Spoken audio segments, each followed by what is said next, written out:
So we spoke about menopause and women's bones. Bone health basically, bones. But there is one thing जो बहुत prevalent है, ज़्यादातर अपने मर्दों में देखा है कि ये बोन की प्रॉब्लम उन्हें ज़्यादा होती है, और इसका नाम मैंने पहली बार कुछ ही वक्त पहले सुना. इसे गाउट कहते हैं. उसका हिंदी में शब्द क्या है? हिंदी में भी गाउट ही है, पर संस्कृत में वातरक्त है. वातरक्त. अब वात मेरे शब्दों में सुन सुन के लोगों को पता हो कि वात एक बेसिक बायो एनर्जी है जो कि शरीर में काफ़ी सारे काम करती है. Basically movement, sensations, impulses, everything.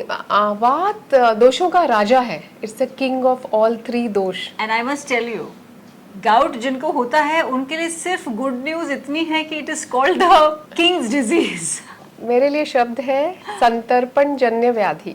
संतर्पण is over nourishment. Okay. Nourishment and over nourishment. तो ज्यादा तर्पण हो जाए, ज्यादा नरिशमेंट मिल जाए तो it can lead to diseases, and one of them is gout और वातरक्त. सो दिस मीन्स कि अगर आप हेल्दी खाना खाते हैं और आप खाते हैं और खाते हैं और खाते हैं और रुकते नहीं हैं, तो ये आपको आगे चल के हो सकता है, जिसे कहते हैं गाउट, जो कि बहुत पेनफुल होता है. अरे इसके बड़े सारे नाम है. आढ़्यवात मतलब अमीरों. आढ़्य is people who have money and उनको होने वाला ये रोग डिजीज. हाँ. वातरक्त है, वातबलास है, काफी सारे नाम है, पर ये संस्कृत के नाम है. और इसका सिम्टम क्या है कि आपके छोटे जॉइंट्स में, टो, बेसिकली बिग टो में अचानक दर्द होने लगेगा. प्रिकिंग पेन, सूजन, almost it looks like coppery red, इतना इन्फ्लेमेशन होता है. और कंप्लीटली लाइफस्टाइल ओरिएंटेड डिजीज है. बहुत कम जेनेटिक प्रीडिस्पोजिशन है इसका. सो अगर आपकी लाइफस्टाइल खराब है तो ये डिजीज आपको होने की संभावना है, especially if you have obesity and you are over nourished. मतलब ये वो बीमारी है जो कि बहुत पेनफुल है, क्योंकि मैंने देखा है केसेस, और उन केसेस में मैंने देखा कि चीखें निकलती हैं लोगों की. वो इतना दर्द करता है, वो सूजन आ जाती है उस जगह पर, दिनों दिन तक वो रहता है. उसे टालना इतना आसान नहीं है. हाँ. और इसमें आप अपने घर वालों को, अपने माता पिता, पूर्वजों को दोष नहीं दे सकते. इसका दोष आप ही के सर पर है. होता क्या है कि वायु, जो आपका मोबाइल एलिमेंट है, is blocked by rakta. Rakta is loosely blood tissue which actually nourishes all the tissues and cells in the body. तो अलग अलग चीजों के कारण वायु दूषित हुआ, रक्त दूषित हुआ, और इन दोनों ने मिलकर एक ऐसा डिजीज दिया जिसको ट्रीट करना हमारे लिए थोड़ा डिफिकल्ट है, क्योंकि वात, उसकी प्रॉपर्टीज है कि वो ड्राई है, सूक्ष्म है, वेरी माइन्यूट, और चल है. और जो रक्त है वो है स्निग्ध, और इट्स फ्लूइड, इट्स द्रव, एंड इट इज उष्ण. वायु ठंडा है. तो इन दोनों के मिक्सचर में when I have to give treatment, I have to give medicines जो दोनों पे काम करें. ऐसा नहीं हो कि एक कम करे और दूसरा बढ़ा दे. ये कितना डेबिलिटेटिंग है. मतलब इंसान की दिनचर्या में कितना फर्क पड़ता है. जैसे हम लोग औरतों का देखते हैं, ऑस्टियोआर्थराइटिस ज़्यादातर, ऐसा नहीं कि आदमियों को नहीं होता, लेकिन ज़्यादातर देखा गया कि महिलाओं को होता है. ये किस तरह से इसको जब control- एक्यूट अटैक आता है तो ऑब्वियसली काफी दर्द है. 2-3 दिन तक तो इंसान अब चलना मुश्किल हो जाता है. Pain is really a lot and it slowly starts reducing as you give something to reduce pain. और मॉडर्न पैथोलॉजी के हिसाब से it is a disease of purine metabolism. अब प्यूरिन क्या है? प्यूरिन एक केमिकल है जो बॉडी में है which helps cell to form DNA and RNA. तो हमारे लिए बहुत एसेंशियल है. 70% purine is made by the body एंड बाकी सब हम खाने से लेते हैं. तो अगर आपका प्यूरिन मेटाबॉलिज्म खराब है, अब purine breaks down into producing something called uric acid. एक लेवल तक बॉडी यूरिक एसिड छान लेता है, किडनीज फिल्टर कर लेती हैं. पर अगर आपने ऐसा खाना लगातार खाया जो अम्ल है, लवण है, तीक्ष्ण है, अल्कलाइन है, क्षारीय है, स्निग्ध है, तो ये यूरिक एसिड बढ़ते जाते हैं. हमारी क्षमता उसको फिल्टर करने की कम होती जाती है. And this accumulation of uric acid, this uric acid goes and accumulates in the places where the blood circulation is low. And one of the such places is your big toe. तो मतलब जो आपका अंगूठा है, हाँ. उसके बिल्कुल यहाँ इस तरफ होता है ना वो, मतलब सबसे हाँ. शुरुआत ये होती है यहाँ एकदम नीचे. मतलब अगर आपको कभी अंगूठे के पास मतलब बेइंतहा दर्द हो तो आपको अपने डॉक्टर के पास जाना चाहिए and you must get your, I think blood test होता है इसके लिए? ब्लड टेस्ट होता है, we get uric acid checked, we get the renal profile done, there are many test done, but basically आप देखेंगे कि इसमें यूरिक एसिड बढ़ा हुआ पाया जाता है। और अगर इसको निग्लेक्ट कर दिया तो ये कहाँ तक बात बढ़ती है? पहले छोटे जॉइंट में आएगा, अगर साल भर आप इसको नेग्लेक्ट करते रहे तो धीरे धीरे ये क्रॉनिक हो जाता है। acute is easy to treat and as it becomes chronic it is difficult to treat. Then you try to limit this entire metabolism जहाँ ये प्यूरिन से यूरिक एसिड या वायु से रक्त का दूषण कम होता जाए, आप अपना लाइफस्टाइल एंड डाइट करेक्ट करते हैं। अभी जितने सारे आपने नाम गिनाए थे जो सब संस्कृत के वर्ड से, अगर उसको सिंपल लैंग्वेज में मतलब जो सबके समझ में आए, what is the other word for it? तो जब मैं वायु की बात करती हूँ और मैं कहती हूँ कि वो लघु है, दैट मीन्स लाइटनेस। जब आपके शरीर में वायु बढ़ा होता है तो you feel light, sometimes you also feel dizzy, that is feeling light headed. आप जो शब्द यूज करते हैं दैट इज लाइटनेस। तो लघु है, सूक्ष्म है, sukshma is minute, it has the ability to penetrate every part of your body, just like wind छोटी दरार से वो आ जाती है अंदर, वैसे ही ये सूक्ष्म है, it can reach any place. चल, चल is mobile, it moves a lot. And रुक्ष इज ड्राइंग, ड्राइनेस, जब पैर फट जाए, बाल ड्राई हो जाए, स्किन ड्राई हो जाए, यू कैन सी ड्राइनेस। तो वायु जब बढ़ता है तो ये सारे लक्षण, और वायु जब बढ़ जाता है तो सबसे ज्यादा पेन का कारण होता है। बढ़ा हुआ vata will cause pain and inflammation. तो वो दर्द जो होता है वो वायु का है। अब रक्त की बात करें तो मैंने कहा वो द्रव है। द्रव is something which is liquid, fluid. स्नेह है, उसमें स्नेह का अंग्रेजी शब्द है बीइंग अंक्शस।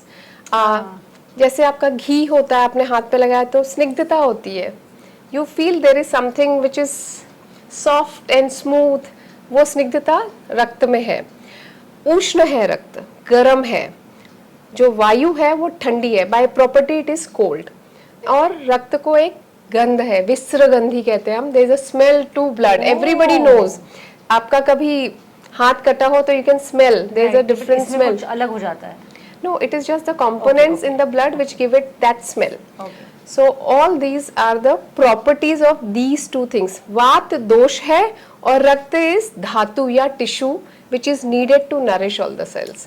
तो एक जो मेरे शरीर का फंक्शन करता है और एक जो शरीर का नरिशमेंट करता है, ऐसे दो एलिमेंट्स जब दूषित हो जाए तो वात रक्त हो जाता है। Now इसका जो इलाज है वो कैसा है? So मैं बार बार कह रही हूँ, वात रक्त इस डिजीज का नाम है। तो वात के प्रॉपर्टीज और रक्त के प्रॉपर्टीज पता होने चाहिए, क्योंकि कॉजेटिव फैक्टर्स इन्हीं दो को दूषित करते हैं। अब ये कॉजेज क्या है कि ये दोनों दूषित हो गए and they caused a disease. तो आहारज मतलब डाइट आप ले रहे हैं जिसमें कि ऐसे पदार्थ हैं जो कि बहुत नमकीन है, नमक, अम्ल, मतलब बहुत खट्टे हैं, ड्राई है, स्निग्ध है। If you keep on eating such food it is going to affect both वायु एंड रक्त and cause problems. Examples, curd, curd आपके डाइट में लगातार है। कर्ड इज हेवी, स्निग्ध एंड अभिषेंदी। अभिषेंदी is a property described in Ayurveda which blocks the channels and ये रक्त को दूषित करता है। ऑल्सो मार्गावरोध, इट कॉजेज कि वायु जब बह रहा है तो उसको रोकता है। तो कर्ड का लगातार सेवन will cause problems. Urad dal is one of the things. Mooli is rich in purine. Flat beans, excessive intake can cause gout. अगर आपने बहुत देर तक भिगो के बनाया है कोई सामान, राजमा हो गया, anything which is soaked and cooked will cause gout.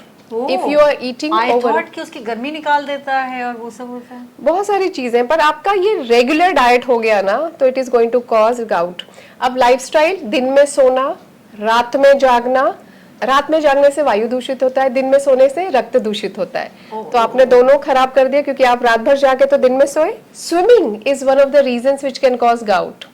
अच्छा, आयुर्वेद में मेंशन है कि वो लोग जो ऊंट, घोड़ा या हाथी पे सवार होते हैं उनको गाउट होता है। आज के जमाने में people who are riding bikes, bicycles and eating such food, they are very prone to gout. तो बेसिकली ऐसा नहीं कि आपने बाइक चला ली तो आपको गाउट हो जाएगा. It starts with a lifestyle problem. It starts with what you eat. दही जो है, शी इज़ ऑलवेज सेड कि बहुत हैवी होता है और उसे खाने का एक वक्त होता है. अगर दही को आप रड़क दो अच्छी तरह, उसमें थोड़ा पानी डाल लो, तब वो अच्छा होता है आपके लिए. That is the right way of having. हल्का हो जाता है. अब कर्ड की प्रॉपर्टीज, कर्ड गर्म है, कर्ड स्निग्ध है, कर्ड गुरु है, वेरी हैवी टू डाइजेस्ट. और जो लोग पहलवान है ना, वो रोज कर्ड खाए. पर ये जो सुकुमार लोग हैं, अब ये सुकुमार एक शब्द आया है, people who are delicate are prone to gout. तो सुकुमार लोगों ने दही भी खा लिया. जो मस्त रहने वाले लोग हैं, आराम की जिंदगी जी रहे हैं, वो कम खाएं. जिनको कोई चिंता नहीं है, जो बड़े खुश है और सिर्फ खा के मस्त है, they are very prone to gout. तो देखो, लाइफ में ऐसा रहना भी प्रॉब्लम है भाई. एक्वेटिक एनिमल्स, अब ये शेल फिश हो गई, फिशेस हो गए, they are also not good for people who are Who prone have to gout. Gout. या Okay. Because they are rich in purine, और वो आप पचा नहीं पाओगे. आपका मेटाबॉलिज्म वहां बिगड़ जाएगा और वो रक्त दूषित करता है. आनुप मांस मैं स्किन डिजीजेस में भी मना करती हूँ. आनुप is aquatic animals meat. I tell people who have skin problems not to have it. And if you see, this thing is joint and skin both. आपका joint भी दुखता है and you will see inflammation on the skin. Red maroon Red. Colour है. बाकी arthritis में you will not see such difference in color of skin. But in this you will definitely see skin problems. Apart from that, अगर आपको injury हो गई और आपने ध्यान नहीं दिया है, that also can lead to gout. So these are मोटा-मोटा Ayurveda के reasons and which you can see in current day also, which can cause gout. It may be called the rich man's disease, but the rich man who can actually afford to eat this, that and everything is not allowed to eat most of it. This is sad. This is not nice. अब क्या rich- खा सकते हैं ये बताओ. मैंने अच्छा गोभी भी नहीं खा सकते, फूल गोभी बिल्कुल खाना अलाउड नहीं है. हाँ, फूल गोभी and mushrooms are rich in purine. एक पार्ट Mushrooms छूट भी? गया. हाँ, मशरूम्स भी. रिच मैन की बात की तो people who have a lot of beer और alcohol on a regular basis are also prone to gout. So basically सौबात की एक बात कि जब आप ये सब खा रहे थे तो तमीज में खाते तो शायद ठीक होता. हाँ. जब आपने उसका वो एक लिमिट क्रॉस Over किया तो indulgence. Body is basically throwing it out. जैसे समंदर में हम बहुत सारा कचरा डाल देते तो वो वापस फेंक के हम. Bad example but whatever. No, almost correct example. I would not disagree with that कि आपने इतना डाल दिया कि body is overwhelmed. You know, उसको हम पता ही नहीं हंस क्या रहे हैं करे. इस वक्त, but I have seen people who suffer and it is really painful. It's It's painful. not nice. So it's best. बार बार हम यही कहते हैं कि इससे पहले कि ये हो जाए अपना ख्याल जरूर रखिएगा. इसका इलाज क्या है? खाने में तो आपने बता दिया क्या कुछ नहीं खा सकते, मतलब बहुत कुछ नहीं खा सकते. सो No, खाने में क्या खा सकते हैं मैं बताती हूँ ना. खाने में आप गेहूं खा सकते हैं, चावल खा सकते हैं, चना खा सकते हैं, मसूर खा सकते हैं, मूंग खा सकते हैं. तो ये तो आपके सारे आप सब्जियां सारी खा सकते हैं एक्सेप्ट पालक. पालक शाक ना, हरे शाक भाव प्रकाश में लिखा गया है कि आप ज्यादा शाक का सेवन ना करें because they are very alkaline and people who have a lot of alkaline things it leads to dryness. जो हरे सब्जी बनाए because they are so alkaline, उसको अच्छे तेल में बनाए. हम ये जो कम तेल, उबाल, ये सब जो बताते हैं ना, it is a little problematic. जितने भी क्षारीय फूड है which is all this leafy vegetables, they need to be cooked with healthy fat. That is how उनकी रुक्षता, the dryness reduces if you Okay. add something which is oily. And oil which are coming from seeds, जैसे तिल, mustard, मूंगफली, anything which can produce oil is the correct oil. Anything which is not producing oil, which is not rich in oil, is something you should avoid. okay, and is there a medication that you have for gout or is it a lifelong treatment? हमेशा का ख्याल रखना पड़ता है, कैसे होता है? Lifestyle तो सुधारनी पड़ेगी बिकॉज ये लाइफस्टाइल का डिजीज है. दिन में सोना कम कर दीजिए. दिन में सोना है तो सिर्फ आधे घंटे सोइए, not more than that. Ensure कि आप रात में सो रहे हैं. आपने अपना अल्कोहल वगैरह कम कर दिया है. आप अति लवण what salts do is they dehydrate you. And people who are dehydrated cannot throw uric acid out of the body. तो यूरिक एसिड एक्यूमुलेट होता है. तो नमक नहीं खाए. अम्ल बहुत खट्टा लोग खाते हैं कई बार. अचार हो गया, विनेगर हो गया, सिरका, तो ये अगर खाएंगे. Kanji, this is your regular food habit, then वो रक्त को दूषित करेगा and that will cause high uric acid and you will have gout problem. तो ये छोटी छोटी चीजें अवॉइड करिए. बाकी आप सब खा सकते हैं. बाकी सारी सब्जियां आर फाइन। हम अपने आप को लिमिट करने लगते हैं कि ये नहीं खाना है, वो नहीं खाना है। बॉडी अंडरस्टैंड इट्स मेटाबॉलिज्म, थोड़ा थोड़ा आप सब चीज़ खा सकते हैं, बट ये गोभी, फूल गोभी, मशरूम और पालक इन रेड्यू। पत्ता गोभी नहीं? पत्ता गोभी इज फाइन। पत्ता गोभी फाइन। इसकी मेडिसिन हैं? इसकी मेडिसिन है। मुझे एक बात बतानी थी, लोगों को लगता है चाय बंद कर देने से यूरिक एसिड कम हो जाएगा, पर according to studies if you have green tea, हल्का कम ब्लैक टी या even oolong tea, it helps to reduce uric acid. So it is recommended that 1 से 2 कप चाय आप पी सकते हैं। So chai is not a worry. दूध पी सकते हैं। हम बार बार ये कहते हैं कि gout is primarily a men's problem, है ना, men have this disease, but there are many women who do suffer from gout. तो ये ऐसा नहीं है कि it is only happening to men. Men are more prone to it, but women also can suffer from gout. Men over 40 suffer from gout, and post-menopausal women, women who have reached menopause and they have had hormonal issues can also suffer from this problem.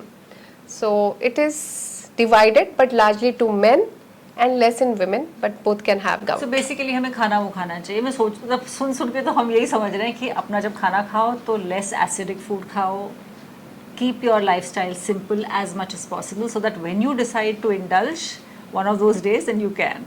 Everything in moderation is so good for health and so good for longevity कि you really don't have to worry about कि इससे मुझे ये हो जाएगा. Understand your body, listen to your body and eat accordingly. हम जो ये अचानक लगता है ना कि यार ये तो बड़ा अच्छा था, दही वड़ा बड़ा अच्छा था, ये दोनों का combination is bad for gout. There is urad dal, there is dahi, and you end up over indulging. एक बड़ा अच्छा शब्द है आयुर्वेद में, वो है प्रज्ञा पराध. प्रज्ञा इज विजडम एंड अपराध इज ऑफेंस. तो इन स्पाइट ऑफ नोइंग कि ये आपके लिए गलत है, हम फिर भी वो ऑफेंस करते हैं. And majority of our diseases are due to प्रज्ञा अपराध, कि हम विलिंगली गलती करके वहां पहुंचते हैं जहां नहीं पहुंचना था. अब ये सब सुनने के बाद ऐसा नहीं लगना चाहिए कि भैया आप तो बस लाइफ खत्म होने पे आ गई. ऐसा नहीं है, इसका इलाज भी है. I am sure Ayurveda has some recommendations. Of course, Ayurveda has recommendations. So, शोधन और शमन दो तरह की चिकित्सा. शोधन is purification, detoxing the body, and शमन is कि आपके symptoms हैं तो आप उसको कम कर रहे हैं. There are few, मैंने कहा कि वात और रक्त दो opposite properties के चीज़ें दूषित हुई है, have become vitiated. तो गुड़ुची, गिलोय एक ऐसी herb है जो हम काफ़ी यूज़ करते हैं for people who have gout. दूसरा है कोकिलाक्ष, और थर्ड इज सुंठी, dry ginger powder is largely used for gout. There are many medications. हम लोकल अभ्यंग या तेल लगाने को कहते हैं. We also ask people to go for purification therapies like कि बस्ती या ऑयल का एनिमा ले लिया, रक्त मोक्षण या ब्लड लेटिंग कर ली, but all this is done by a doctor. And gout is something which is a problematic disease which affects 2% people in the entire population. And it is necessary that when you have such symptoms, you visit your physician so that he can provide you with correct guidance. Self-medication is something which I don't recommend, but जो मैं herbs बता रही हूँ, they are really good to correct वायु and रक्त का problems both. तो वात रक्त के लिए recommended is giloy, सुंठी and कोकिलाक्ष. And all under a doctor's supervision. या क्योंकि आपको ये पता होना चाहिए कि कब लेना है, कितना लेना है, कब तक लेना है. Yes. तो ये हर्ब्स के बारे में आप जरूर पढ़ें, because a little knowledge helps you have faith कि this is going to help me better. So it's best you read about it कि how it helps reduce uric acid, how it helps improve metabolism, how it helps improve your nervous system, pain कैसे reduce करता है. तो ये सारी चीज़ें तो मुझे लगता है लोगों ने पढ़नी चाहिए. They should know about this. And the idea here to discuss all these problems and discuss it on this platform is that she's an Ayurvedic doctor and we are aiming to better lives, better health. People should live healthy lives. आप अच्छी सेहत रखें और उसके लिए ये कुछ छोटे छोटे उपाय हैं और आपको समझना चाहिए कि कब आपको डॉक्टर की ज़रूरत है और आपको जाना चाहिए.